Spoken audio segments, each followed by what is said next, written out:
दोस्तों नमस्कार। दोस्तों नेक्सन न्यूज़ के खास बुलेटिन में आपका स्वागत है। दोस्तों आज हम एक ऐसी खबर के बारे में आपको तफसील से बताने जा रहे हैं जिससे कि भारत का शेयर बाजार एकदम धड़ाम हो गया।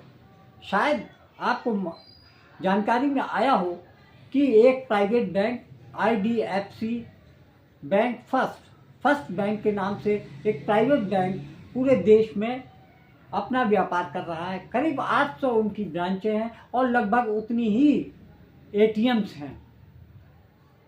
सोमवार की सुबह एक खबर आती है कि IDFC बैंक में की चंडीगढ़ ब्रांच में वहाँ के कर्मचारियों ने धांधली करके खातेदारों का 590 करोड़ रुपए गबन कर लिए, फ्रॉड कर लिया और उनके खातों से पैसा निकाल लिया। इस बात की खबर जब आती है तो पूरे शेयर बाजार में हलचल मच जाती है और IDFC बैंक के जो शेयर बाजार था उसमें लगभग 19 से 20% की गिरावट देखी गई।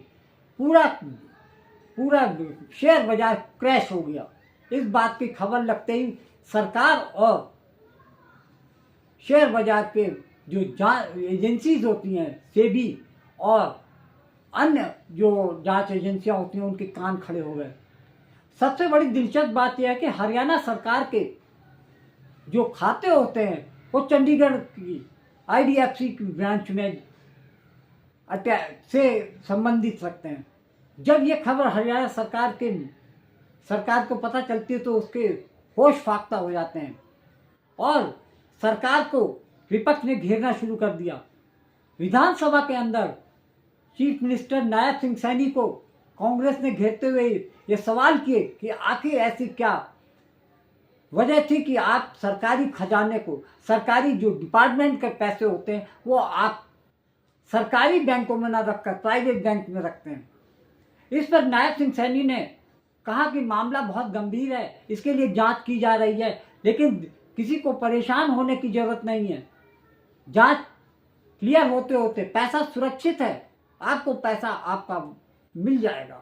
इस तरीके से आश्वासन देते हुए नायब सिंह सैनी प्रेस कॉन्फ्रेंस भी करते हैं और विधानसभा में भी बात करते हैं। वहीं दूसरी तरफ पूर्व चीफ मिनिस्टर भूपेंद्र सिंह हुड्डा इस मामले में हरियाणा सरकार को घेरते हुए मुख्यमंत्री से सीधा सवाल करते हैं। हमारे कुछ हरियाणा सरकार के विभागों का पैसा था और बोर्ड कॉरपोरेशनों सहित संपूर्ण राशि मात्र 24 घंटे के अंदर हमारी सारी राशि वो वापिस हमारे खातों में जमा हो गई है, जो वो राशि गई है।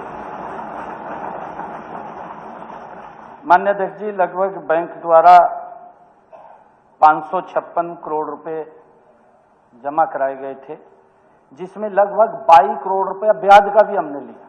जो ब्याज था वो भी वापिस आ गया, उसको भी हमने जमा, ये हो गया है। और उस पूरे पैसे की रिकवरी भी हमने मात्र 24 घंटे के अंदर कर ली है।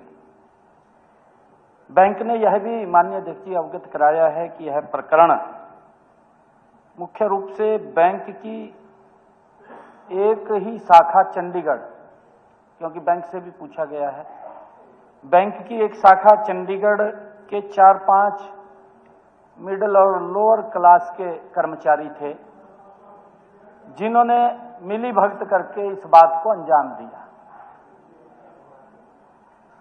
सरकार बैंक के साथ मिलकर के माननीय अध्यक्ष जी यह सुनिश्चित करेगी कि इस प्रकरण में शामिल रहने वाले बैंक कर्मी या कोई निजी व्यक्ति या कोई सरकारी कर्मचारी भी है। मैंने कल भी कहा था माननीय अध्यक्ष जी, इसी सदन के अंदर मैंने कहा था कि अगर कोई सरकारी अधिकारी भी होगा या कर्मचारी होगा, उसके खिलाफ सख्त कार्रवाई करेंगे। मैं आज उस बात को रिपीट कर रहा हूं। इस मामले में संलिप्त किसी भी व्यक्ति को कोई बख्शने का सवाल नहीं है माननीय अध्यक्ष जी, क्योंकि आज देश के अंदर नरेंद्र मोदी जी जैसा मजबूत चौकीदार यही तो सुरक्षा कर रहा है भी सरकार के पैसे की तरफ कोई देख भी ना सके। कोई झांक भी ना सके। ये हरियाणा प्रदेश के 2 करोड़ 80 लाख लोगों की मेहनत का पैसा है, उनके वेलफेयर पे खर्च होगा, उसकी तरफ कोई गलत आंख से कैसे देख सकता है? उसके खिलाफ सख्त कार्रवाई हमारी सरकार करेगी। मैंने कल ही कहा था माननीय अध्यक्ष जी, इसके अलावा सदन की जानकारी में मैं यह भी लाना चाहता हूं कि हमने वित्त सचिव के अध्यक्षता में एक हाई लेवल कमेटी भी बनाई। मैंने कल घोषणा की थी माननीय अध्यक्ष जी, प्रेस के अंदर घोषणा की थी मैंने कहा था कि हम एक हाई लेवल कमेटी बनाएंगे जो न केवल इस प्रकरण में शामिल अधिकारियों कर्मचारियों की जवाबदेही तय करेगी, बल्कि ऐसे सुझाव भी ये कमेटी देगी जिससे भविष्य में इस प्रकार की स्थिति न बन सके जो स्थिति आज बनी है। माननीय अध्यक्ष महोदय, मैं बताना चाहता हूं, कांग्रेस के साथियों को शायद यह समझने में कठिनाई भी हो रही होगी कि अब हरियाणा में शासन की कार्यप्रणाली बदल चुकी है, क्योंकि कल और आज भी मैं देख रहा था, मैंने तभी ये कहा है कि बड़े बड़े बैनर्स लेकर के सड़कों पे घूमते हुए नजर आ रहे थे, भी बड़ा घोटाला हो गया, बहुत ज्यादा भ्रष्टाचार हो गया। परंतु माननीय अध्यक्ष जी, ये नरेंद्र मोदी जी के नेतृत्व में ये डबल इंजन की सरकार जो एक एक पाई का हिस्सा, इस घोटाले को लेकर कांग्रेस जबरदस्त तरीके से हरियाणा सरकार और देश की केंद्र सरकार पर हमलावर है। वित्त मंत्री और देश के प्रधानमंत्री से सवाल पूछे जा रहे हैं, आखिर 11-12 साल में जिस तरीके से प्राइवेट बैंकों में फ्रॉड सामने नजर आए हैं, ऐसे में सरकार करती क्या रहती है? उनका सवाल यह है कि जांच एजेंसियां जो कि इकोनॉमिक ऑफेंस पर काम करती हैं, जैसे कि सेबी शेयर बाजार पर निगरानी रखती है, ईडी आर्थिक अपराध को पर जिस तरीके से इन्वेस्टिगेशन करती रहती है, वो सब करती क्या है? क्या उनका काम केवल विपक्ष के नेताओं के पीछे पड़े रहना है?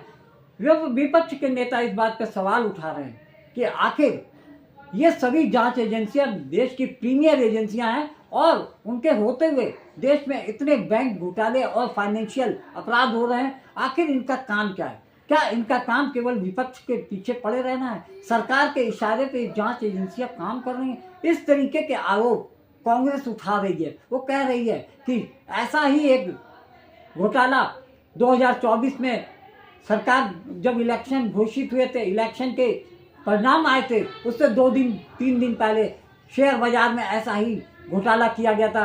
इस पे कांग्रेस ये आरोप लगाती है कि सरकार और जो घोटाले में शामिल लोगों की मिली भगत है। आपको याद होगा कि इस बैंक ने 28 करोड़ रुपए बैंक भारतीय जनता पार्टी को चंदा दिया था। इसी तरीके से जितने भी फाइनेंशियल क्राइम्स हो रहे हैं, ऑफेंस किए जा रहे हैं, उन सब का कहीं ना कहीं सरकार के ऊपर, सरकार की नज़दीकी होने का भी आरोप लग रहा है। इस तरीके से आप जानते हैं कि बैंक के जो सीईओ हैं वी वैद्यनाथन, उनका कहना है कि सरकार वो इस मामले में कंपनी के उन जो दोषी लोग हैं उनको छोड़ने वाली नहीं है। उनका कहने का मतलब है कि जांच के लिए कई प्रीमियर एजेंसियां लगा दी गई हैं, जिससे पता चलेगा कि आखिर ये फ्रॉड हुआ तो हुआ कैसे। 170 bank accounts, 391 suspected transactions, Haryana सरकार के कुछ अहम विभागों की मिलीभगत, 4 बैंक कर्मचारी और 4 IAS officers. IDFC first bank की कथित घपलेबाजी में इतनी बड़ी मशीनरी अब अंडर स्क्रूटनी आ गई है। दूसरी तरफ हरियाणा के मुख्यमंत्री नायब सिंह सैनी कह रहे हैं कि 556 करोड़ रुपए की रिकवरी कर ली गई है। 24 घंटे के अंदर इतनी बड़ी रकम कैसे और कहां से रिकवर हो गई, इस पर अभी क्लैरिटी आना बाकी है। एक राज्य की सरकार और एक बड़े बैंक का नाम इस कथित घपले में आ रहा है। तार कहां तक जुड़ते दिख रहे हैं और असर कहां पड़ रहा है, इस पर डिटेल में बात करेंगे कि इसमें से करीब 590 करोड़ रुपए की गड़बड़ी हुई है। इस मामले में अब कुछ नई बातें सामने आई हैं। इंडियन एक्सप्रेस की एक खबर के मुताबिक प्रारंभिक जांच में आईडीएफसी फर्स्ट बैंक के करीब 391 सस्पेक्टेड लेन देन और करीब 170 खाते जांच के दायरे में आ रहे हैं। जिन बैंक अकाउंट्स पर संदेह है उनमें से कई business person, real estate firms और ब्रोकर से भी जुड़े हुए हैं। इन अकाउंट्स में जमा करीब 70 करोड़ रुपए फ्रीज कर दिए गए हैं। इस लिस्ट में अभी और यूं कहें कि पूरे फाइनेंशियल सेक्टर के सेंटिमेंट्स को काम डाउन करने के लिए ऐसे बयान की महत्ता समझी जा सकती है, लेकिन जिस तरह से परतें खुल रही हैं, सवाल उठने लाजमी है। इंडियन एक्सप्रेस की रिपोर्ट के मुताबिक हरियाणा सरकार के ये विभाग जांच के दायरे में आ रहे हैं। Development and panchayat department, urban local bodies department, municipal corporation Panchkula और Haryana state pollution control board. इसके अलावा 4 IAS ऑफिसर्स का भी जिक्र आ रहा है जिन पर इसमें शामिल होने का शक है। अभी इनके नाम या विभाग की जानकारी सामने नहीं आई है। हरियाणा पुलिस ने बैंक के कुछ सस्पेंडेड कर्मचारियों को भी तत्काल जांच में शामिल होने के निर्देश दिए हैं, लेकिन एक की सस्पेक्ट है जो अभी भी पकड़ से बाहर है। आशंका है कि कहीं वो देश छोड़ कर न चला गया हो। अब आप इस कथित घपले की ग्रेविटी को ऐसे समझिए कि सरकार जो होती है वो कुछ पब्लिक या प्राइवेट सेक्टर बैंक्स को एम्पैनल करती है जो सरकार के पैसे की FD करा सकते हैं। ये अमूमन साल भर के लिए होती है। अब IDFC में हरियाणा सरकार के अलग अलग विभागों की जो पूरी रकम FD के तौर पर जमा थी वो बैठ रही थी करीब 450 करोड़ रुपए। FD के अलावा कुछ पैसा अलग अलग फॉर्म में जमा था। एक विभाग ने इस अनियमितता को फ्लैग किया तो पूरा मामला सामने आ गया। इसके बाद हरियाणा सरकार ने IDFC फर्स्ट बैंक को सरकारी लेन देन के लिए हटाने यानी डी एम्पैनल करने का आदेश जारी कर दिया है। सभी विभागों को अपने खातों की समीक्षा करने के निर्देश भी दिए गए हैं। सीएम नायब सिंह सैनी का कहना है कि सरकार ने 590 में से 556 करोड़ रुपए की रिकवरी कर भी ली है। कैसे होती है ऐसे मामलों में रिकवरी? क्या ये संभव है कि कई साल तक जिस गड़बड़ झाले की सरकार को भनक तक नहीं लगी, उसके उजागर होते ही सरकार 24 घंटे में इतनी बड़ी रकम की रिकवरी भी कर ले? समझने के लिए हमने बात की एक्सपर्ट से। देखिए, बैंक की भरपाई तो ओवरऑल कहीं ना कहीं लॉन्ग रन में ही होगी, शॉर्ट रन में तो नहीं हो पाएगी। It's not a small amount. एक क्वार्टर का बैंक का प्रॉफिट कहीं ना कहीं फ्रीज हो गया है। जो शेयर होल्डर का पैसा था कहीं ना कहीं वो एक लॉस में चला गया है। कहीं ना कहीं बैंक इसको अपनी बुक्स में खर्चा रिकॉर्ड करेगी और अपने प्रॉफिट्स को रिड्यूस करेगी। तो अगर मैं ये कहूं कि हरियाणा सरकार का पैसा तो सेफ है, शायद उनको मिल जाएगा, but the point is that कि अगर ये इस तरीके की ट्रांजेक्शन हो रही हैं तो गोइंग फॉरवर्ड बड़ी दिक्कत आने वाली है। लोगों का बैंक के ऊपर से जो विश्वास है वो ना उठ जाए कि भैया हम बैंक में पैसा क्यों रखें, हम अपने घर पे ही पैसा क्यों ना रखें। तो कहीं ना कहीं इस वजह से बैंकिंग चैनल को दुरुस्त होना बहुत बहुत जरूरी है किसी भी इकोनॉमी के लिए। अगर बैंकिंग चैनल ही स्ट्रांग नहीं है तो लोगों का इंटरेस्ट अगर शेक हुआ बैंक से तो बड़ी दिक्कत हमारी इकोनॉमी को। बैंक के कस्टमर्स को नहीं चुकानी पड़ेगी। रीजन बीइंग बैंक अपनी गुडविल के लिए काम कर रहा है। अगर उन्होंने अपने डिपॉजिट होल्डर से पैसा लेना स्टार्ट किया तो शायद से इसमें बैंक के साथ साथ शायद हरियाणा सरकार भी इन्वॉल्व हो जाए कि आप डिपॉजिट होल्डर्स का पैसा नहीं रख सकते हैं।